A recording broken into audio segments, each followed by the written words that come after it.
Trick with Anu sir के इस channel पे आपका एक बार पुनः फिर से स्वागत है। तो साथियों, झारखंड के पर्यावरण का यह दूसरा सीरीज है। पर्यावरण सीरीज के अंतर्गत झारखंड पर्यावरण का यह दूसरा सीरीज है और मेरे चैनल को जरूर सब्सक्राइब करें, प्लीज सब्सक्राइब।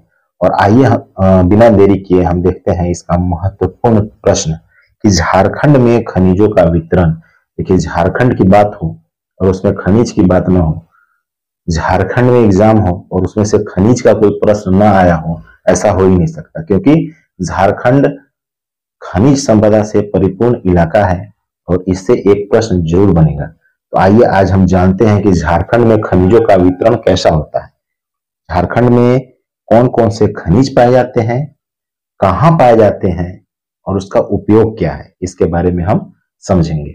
तो पहले हम झारखंड में खनिजों का वितरण समझने से पहले ये समझते हैं कि खनिज हम किसे कहते हैं, ये कितने प्रकार के होते हैं। ये मेरा प्रश्न है कि खनिज के कितने प्रकार होते हैं। खनिज किसे कहते हैं हम सभी जानते हैं कि जमीन के अंदर से जो खनन करके जो भी चीज निकाला जाता है उसे हम खनिज कहते हैं। अब ये खनिज कितने प्रकार के होते हैं इसके बारे में हम जानेंगे। देखिए, खनिज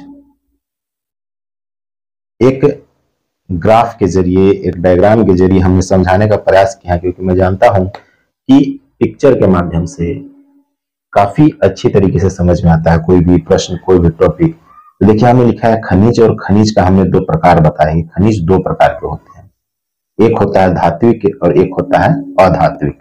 अब इसमें भी दो प्रकार होते हैं धात्विक का। धात्विक के दो भाग होते हैं, एक होता है लौह और एक है अलौह। अब इन सब का विवरण हम समझते हैं कि धात्विक खनिज किसे कहेंगे और अधात्विक खनिज किसे कहेंगे, तथा लौह खनिज किसे कहेंगे और अलौह खनिज किसे कहेंगे। तो आइए देखते हैं। सबसे पहले हम समझते हैं कि धात्विक खनिज किसे कहेंगे। जो मेरा प्रथम टॉपिक है धात्विक खनिज का, यह है धात्विक खनिज। अब इसके बारे में समझते हैं कि धात्विक खनिज क्या होता है। इसकी एक परिभाषा है जिसे आप बहुत ही ध्यान से सुनेंगे कि धात्विक खनिज किसे कहते हैं। देखिए, इसकी परिभाषा यह है कि जिन खनिजों में धातु की मात्रा पाई जाती है, नाम से एकदम स्पष्ट है। धात्विक खनिज किसे कहेंगे? जिन खनिजों में धातु की मात्रा पाई जाती है वे धात्विक खनिज होते हैं। अब अगर हम इसके दूसरे तरफ चलते हैं, अधात्विक खनिज किसे कहेंगे? ठीक है, इसका अपोजिट हो जाएगा कि जिन खनिजों में धातु की मात्रा नहीं पाई जाती है उसे हम अधात्विक खनिज कहेंगे। अब इसको हम उदाहरण के साथ समझाते हैं कि धात्विक खनिज का उदाहरण क्या है और अधात्विक खनिज का उदाहरण क्या है। देखिए, धात्विक खनिज का जो परिभाषा क्या कहता है कि जिन खनिजों में धातु की मात्रा पाई जाती है। तो हम धातु जानते हैं, धातु क्या होता है? धातु विद्युत और ऊष्मा का सुचालक होता है, मतलब अच्छा चालक होता है। उसकी पहचान है कि उसमें एक चमक होती है। इसके कुछ उदाहरण मैं आपको बताता हूं, आप उसे देखे हैं और नाम सुनने के साथ ही आप समझ जाएंगे कि धातु क्या है। देखिए, इसमें चमक होती है। इसका पहला उदाहरण है लौह अयस्क, मतलब लोहा। मैग्नीज, बॉक्साइट इसके उदाहरण है। ठीक है, और जिस खनिज में धातु नहीं पाया जाता है उसे हम अधात्विक कहते हैं। ठीक है, इसका उदाहरण है कि चूना पत्थर, इसमें धातु नहीं पाया जाता है।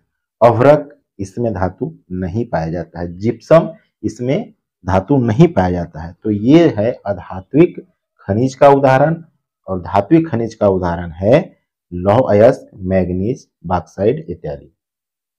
दोनों में एक छोटा सा अंतर है। धात्विक खनिज किसे कहेंगे? जिन खनिजों में धातु की मात्रा पाई जाती है। अधात्विक खनिज किसे कहेंगे? जिन खनिजों में धातु की मात्रा नहीं पाई जाती है। इसका उदाहरण है धात्विक खनिज का लौह अयस्क, मैग्नीज, बॉक्साइट।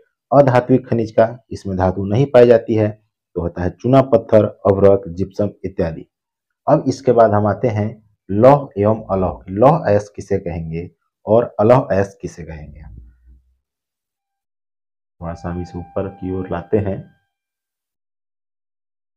अब ठीक उसी प्रकार हम जो धात्विक खनिज के दो और प्रकार हैं उसको समझते हैं, लौह एवं अलौह। देखिए, नाम से स्पष्ट, दोनों प्रश्न नाम से एकदम स्पष्ट है, थोड़ा सा समझने की आवश्यकता है।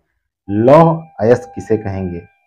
देखिए, कि धात्विक खनिज में, अब हम पूरे खनिज की बात नहीं करेंगे, धात्विक खनिज में, मतलब इस धात्विक खनिज में लौह अंश की प्रधानता जिस खनिज में होगी, धात्विक खनिज में लौह अयस्क की प्रधानता होगी, उसे हम लौह धात्विक कहेंगे।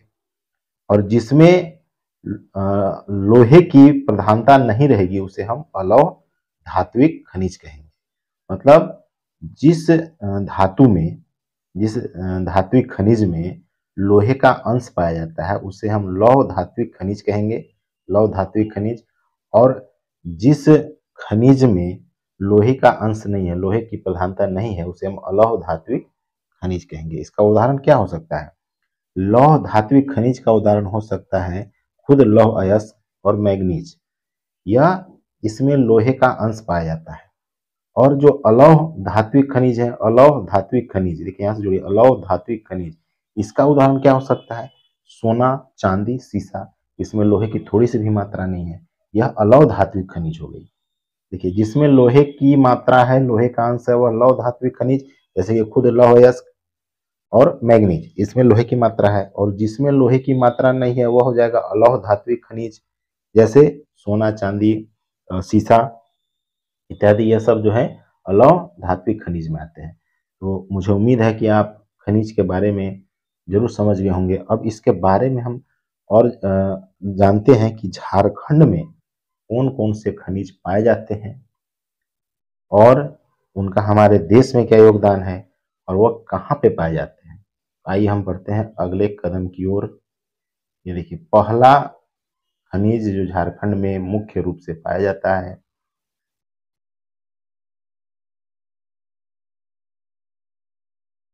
वह यह है लोहा। देखिए, भारत का 25% लौह अयस्क झारखंड में संचित है। हमारे देश का 25% लौह अयस्क झारखंड में संचित है। लौह अयस्क पश्चिमी सिंहभूम जिले में पाया जाता है, या मुख्य रूप से लौह अयस्क पश्चिमी सिंहभूम इलाके में पाया जाता है। अब पश्चिमी सिंहभूम जिले में किस स्थान पे पाया जाता है, उस स्थान के बारे में आपको बताते हैं। पहला स्थान रखता है नोवा मुंडी, दूसरा स्थान रखता है गुआ, तीसरा स्थान रखता है जामदा और चौथा स्थान रखता है किरीबुरू। देखिए, यहीं से प्रश्न बनता है कि झारखंड के पश्चिमी सिंहभूम में किस स्थान पर लोहे का अयस्क पाया जाता है। 4 विकल्प दे देगा, उस 4 विकल्प में इन चारों में से कोई एक नाम दे देगा और 3 अन्य गलत नाम देगा। आपको उसी में जो सही है टिक लगाना है या घेरा घेरना है। तो इस चारों का नाम आपको याद करके रखना है कि पश्चिमी सिंहभूम जिले में नोवा मुंडी, गुआ, जामदा और किरीबुरू में लौह अयस्क पाया जाता है। अब इसके बाद जो ये लौह अयस्क यहाँ से निकलते हैं, यहाँ से खनन होता है, यहाँ से खनन होने के बाद वो जाते कहाँ हैं? तो हमारे झारखंड में देखिए, जमशेदपुर, बोकारो, यहाँ पे जाते हैं, तथा एक और जगह दुर्गापुर, यहाँ पे इस्पात के कारखाने हैं। तो यहाँ से जो अयस्क निकलते हैं वह इन सभी कारखानों में जाते हैं और वहाँ पर लोहा बनाया जाता है। तो ये हो गया जो हमारे झारखंड में खनिजों के वितरण का प्रथम टॉपिक, लोहा। अब इसके बाद हम बढ़ते हैं लोहे के बाद अगले खनिज की ओर। इसका जो दूसरा मुख्य खनिज है झारखंड का, वह है बॉक्साइट। अब देखिए, इसमें झारखंड में गुमला, लातेहार तथा लोहरदगा बॉक्साइट उत्पादन में अग्रणी जिला है। मतलब झारखंड में ये 3 जिले, गुमला, लातेहार एवं लोहरदगा, यहाँ पर बॉक्साइट अत्यधिक मात्रा में पाई जाती है।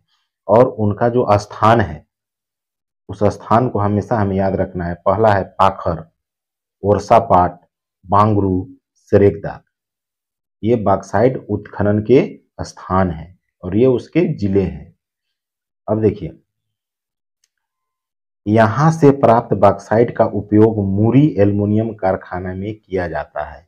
यह भी प्रश्न बनता है कि गुमला, लातेहार एवं लोहरदगा से प्राप्त जो बॉक्साइट का अयस्क होता है वह झारखंड के किस कारखाने में जाता है? तो यह मुरी एल्युमिनियम कारखाने में जाता है और वहीं पर एल्युमिनियम बनाया जाता है। साथियों, जो भी महत्वपूर्ण प्रश्न हमें लगता है ये आपके लायक है, हम उसे ढूंढ कर ला रहे हैं और आपको बता रहे हैं। आप इसे याद करें और आकलन परीक्षा में जरूर सफलता प्राप्त करें। हमारी दिल से ये दुआ है कि आप सभी जरूर इस परीक्षा को पास करें। अब देखिए, झारखंड का जो तीसरा खनिज है मुख्य रूप से जो पाया जाता है झारखंड में, वह है अभ्रक। झारखंड में कोडरमा, गिरिडीह एवं हजारीबाग जिले में उच्च किस्म का रूबी अभ्रक का उत्पादन होता है। मतलब अभ्रक का जो किस्म होता है, जो सबसे उच्च किस्म का अभ्रक होता है, उसका नाम है रूबी अभ्रक और यह झारखंड के कोडरमा, गिरिडीह एवं हजारीबाग जिले में होता है। अब देखिए, पूरे भारत में अभ्रक के उत्पादन में झारखंड का चौथा स्थान है। मतलब पूरे भारत में जो अभ्रक का उत्पादन होता है, अभ्रक का जो खनन होता है, उसमें झारखंड अपना चौथा स्थान बना के रखा है। अब इसके बाद 4 नंबर का जो हमारा खनिज है वह है तांबा। देखिए, तांबा जो है, झारखंड में तांबा का खनन मुख्य रूप से मूसाबनी, सरायकेला, राखा, घाटशिला एवं बहरागोड़ा में होता है। तांबा, झारखंड में तांबा का खनन मुख्य रूप से मूसाबनी, इस स्थान को याद करना है, सरायकेला, राखा एवं घाटशिला तथा बहरागोड़ा में होता है। ये तांबा का मुख्य उत्खनन केंद्र है। मतलब यहाँ पर खनन होता है तांबा का। इसके बाद 5वां है मैग्नीज। मैग्नीज, ये 5वां हमारा खनिज है झारखंड का। झारखंड में मैग्नीज खनन मुख्य रूप से गुआ, बड़ा जामदा एवं नोआमुंडी में होता है। ये झारखंड में बड़े पैमाने पर मैग्नीज भी पाया जाता है। तो मैग्नीज का जो उत्पादन होता है, जो उत्खनन होता है, वह गुआ में, बड़ा जामदा एवं नोआमुंडी में होता है। तो इस नाम को याद रखना है। इसके बाद 6ठे नंबर पर हमने रखा है चूना पत्थर को, और झारखंड में चूना पत्थर पलामू एवं रामगढ़ जिले में पाए जाते हैं। इसके बाद है 7वां स्थान सोना का। स्वर्ण रेखा नदी के रेत में अल्प मात्रा में सोना पाया जाता है। सोना का कोई विशेष जगह नहीं है कि झारखंड में सोना कहाँ पाया जाता है। यह स्वर्ण रेखा नदी में रेत के माध्यम से जो बहते हुए आते हैं, लोग उसे छानते हैं, उसे पकड़ते हैं और उसी में अल्प मात्रा में सोना पाया जाता है। तो साथियों, यह था मेरा आज का जो चैप्टर था, खनिजों का वितरण झारखंड में। इस मात्र 7 प्रकार का खनिज हम आपके पास लेकर आए हैं। अब अगले वीडियो में जो विशेष खनिज बचे हुए हैं, हम उसे लेकर आपके सामने आएंगे और आप मेरे वीडियो को देखें, समझें, इसे याद करें एवं जो भी नए शिक्षक साथी हैं या जो भी भाई बंधु हैं जो नए हैं मेरे इस चैनल पे और वो सब्सक्राइब नहीं किए हैं, तो अवश्य इसे सब्सक्राइब करें, लाइक करें एवं कमेंट करें। मैं आकलन परीक्षा के लिए बहुत ही प्रकार का वीडियो लेकर आ रहा हूँ और मैं और मेरी इच्छा है कि आप इस आकलन परीक्षा में जरूर सफल हों। तब तक के लिए साथियों, आप सभी को हार्दिक धन्यवाद।